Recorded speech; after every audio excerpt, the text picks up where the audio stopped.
si Justin? Naku, sino pa yung babae yun? Ang swerte-swerte naman niya. Kalat na yung pagpapakasal ni Sir Justin, ah. This is so wrong. In love si Justin kay Elaine. I have a feeling may kinalaman si Elaine dito. Sino ba yung kanina niyo pa tinatawagan? Si Sir Luigi o si Papa Justin? Asikasuhin mo na yung trabaho mo. Huwag kang chismosa, okay? Wala, si Papa Justin. Hindi mo na kailangan benta yung bahay. Bakit hindi? Kahit pinako ko kay Daddy na hindi ko pababayaan yung bahay na to. Kaya pumpayag na ako magpakasal sa'yo. I need to talk to you. Tungkol na naman saan to?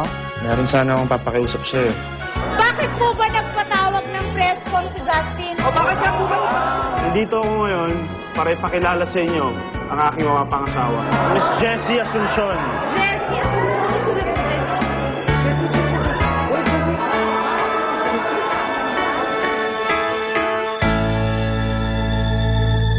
Justin, paano ba kayo nagkakilala ni Jessie?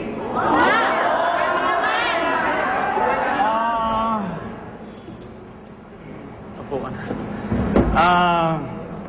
Nagkakilala kami sa eroplano papunta sa Prague. Sa Prague? It was love at first sight. Talaga? At makita ko pa lang si Jessie, alam kong siya na yung babae ng mga pangasawa ko. Ito si Justin na sa'yo. Alam mo, parati ko pinapanood yung mga pelikula mo. Bagay na ba? Yakabang naman ito. Ulit niyo naman. Question, Miss Jessie. Paano naman nag-propose si Justin sa inyo? O paano nga kayo nag-propose? Ano po ba? Proposal, Miss Jessie?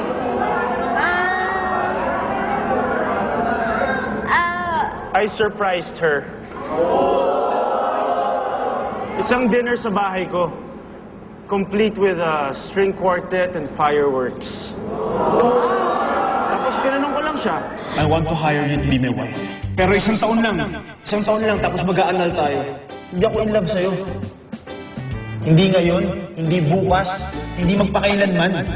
Okay? Hindi naman ah. Wala din akong gusto sa'yo. How about you, Miss Jessie? Nalaman person ka ba kay Justin? Oo nga, laban person ka kayo.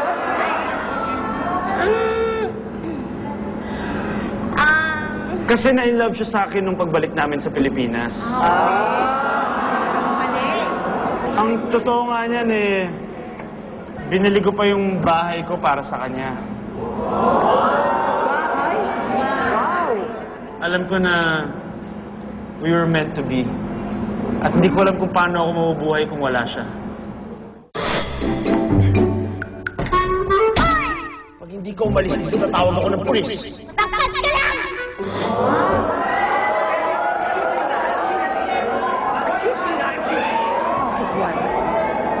Ginagawa dito? Quiet! Hello! Pasensya na kayo, pumasok na ako, hindi ako invited. Hello, Justine. Namiss mo ba ako? Siyempre naman, na-miss kita. Well, yaman din lamang na-miss mo ko. Hindi na ako magpapaligoy-ligoy. Bakit parang bigla-bigla naman yata ang papapakasal ninyo ng babae ito? At ikaw, ikaw, Day, buntis ka ba?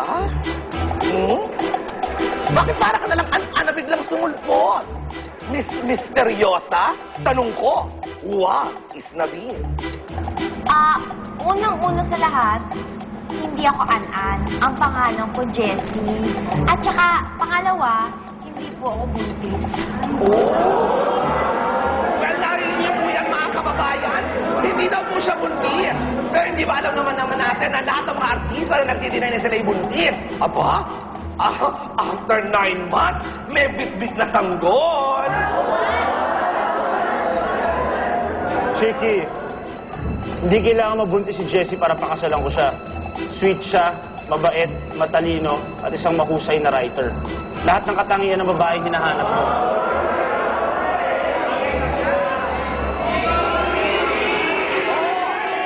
Oh, Justine, Jessie, mag-kiss daw kayo, sabi ng mga fans, tsaka ng mga members of the press.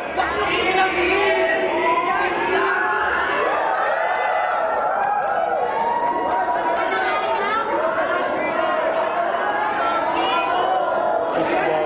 Peace daw.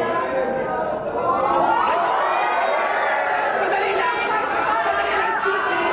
Excuse me, bakit mo talaga makakasalan mo? Bakit yung nalungkis? Ako, ano ba yung kiss na yung mag-kiss na,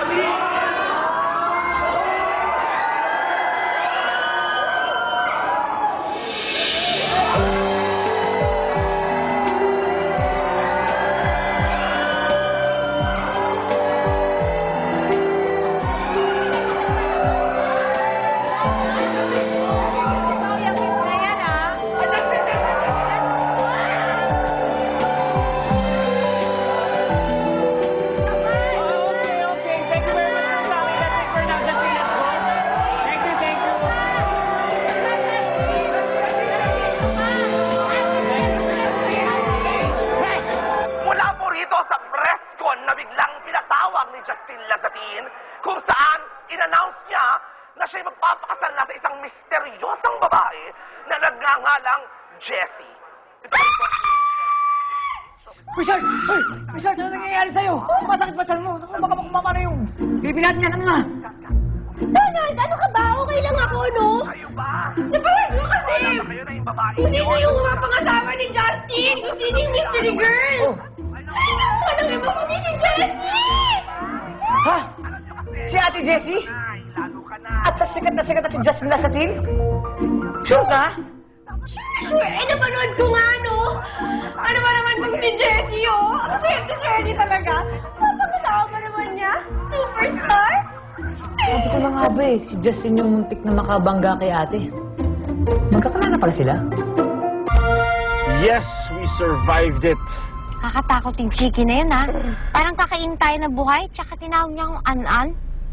Alam mo, ganun lang talaga yun. Huwag mo nang papansinin. Siya nga pala, Justin, dun sa sinabi mo tungkol sa akin na bait ako, matalino. Galing ko umacting, no? Talagang napaniwala ako sila. Oo nga. Galing mo talaga umacting. Talagang best actor ka. Bakit tayo huminto? Ano pa hinihintay mo? Bumaba ka na. May lakad pa ako. May service naman papasok ng village eh. Kaya mo na yun. Oh, sige. Malapit na yung bahay.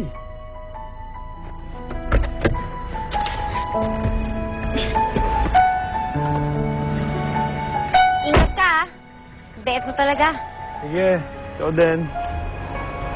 Pwisit talaga ng Justin yan. Malakarin ba naman ang papasok ng village? Ang laki. Diyos. Takong ko parang hollow blocks. Ate Jessie! Best friend! Ate Jessie! Alam niyo, na-miss ko kayong dalawa. Sa tingin niyo ba madadalhin niyo ako sa mga bulaklak na ganyan? Chupi! Alis! O anong hihintay niyo? Sumunod kayo sa akin! Madami tayong pag-uusapan! Ate, pinabal mo kami sa village eh. Hindi kayo makakapasok. Buti nga sa'yo. Guard! Papasukin niyo nga yung dalawang mokong na yan.